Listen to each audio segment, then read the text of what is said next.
Hello everyone, welcome back to our channel Learn Sutra. Today we are going to learn a simple and easy essay on my hobby gardening. First, write introduction. Everyone has a hobby that they enjoy in their free time. My favorite hobby is a gardening. It makes me feel happy, calm and close to nature.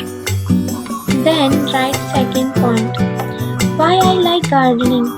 I like gardening because I love plants and flowers. Watching them grow gives me joy.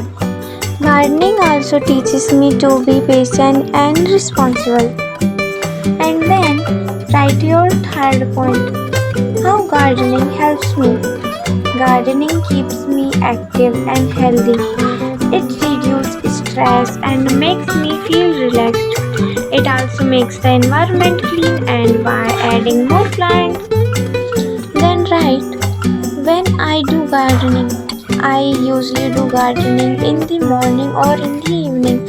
I watch the plants remove weeds and take care of the flowers and vegetables in my garden.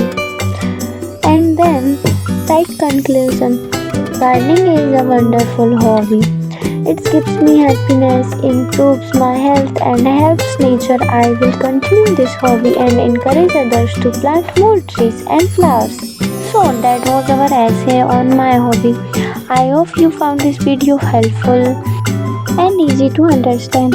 If you like this video, don't forget to like, share and subscribe to our channel and comment below your favorite hobby. Keep learning, keep growing. See you in the next video. Bye bye.